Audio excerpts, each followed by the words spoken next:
The term organelle, which means little organ, describes a membrane-enclosed structure within the cell, with each organelle performing a very specific function and task for the cell. So like the various organs of the body, the organelles work together to keep the cell alive and maintain homeostasis.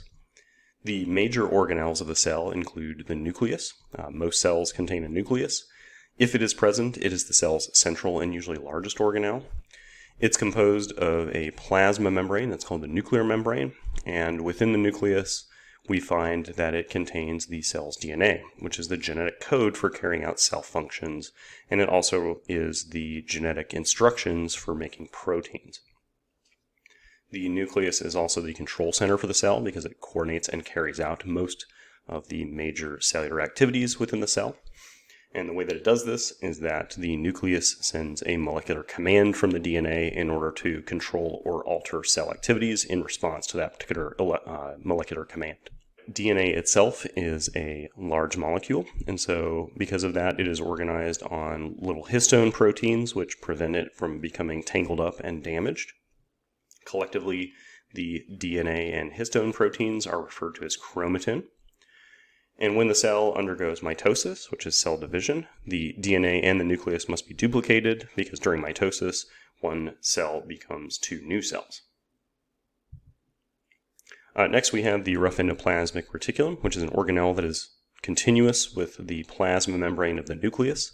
It consists of a system of interconnected channels that are arranged in flattened stacks, and its surface is covered with ribosomes, giving it a somewhat rough appearance under the microscope, so hence its name, rough endoplasmic reticulum.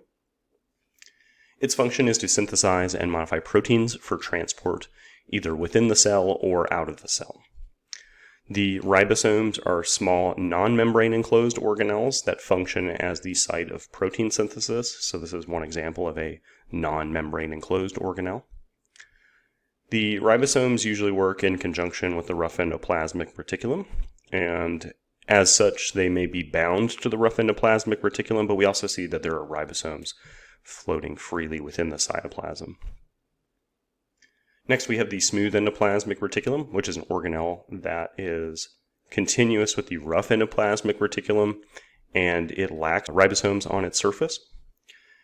Its major function includes synthesizing lipids, so the phospholipids of the plasma membrane, any steroids and steroid hormones. It functions to synthesize those, and it also metabolizes carbohydrates, and it also has a role in detoxifying drugs and alcohols.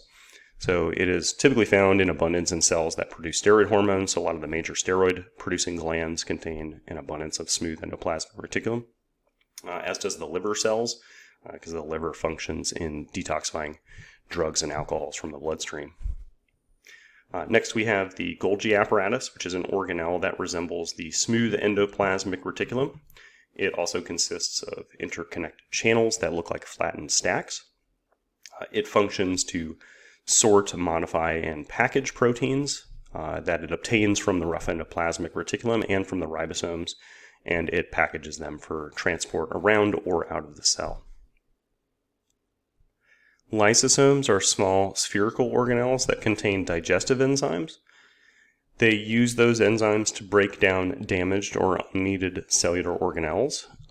The enzymes also function to kill bacteria, in addition to initiating what is called programmed cell death or apoptosis for when cells become damaged or when cells become cancerous. Next we have peroxisomes, which are spherical organelles that are similar in appearance to lysosomes. They also contain enzymes, but these enzymes specifically function in lipid metabolism and detoxification of drugs and alcohols. Their enzymes will convert those substances into hydrogen peroxide, which is H2O2.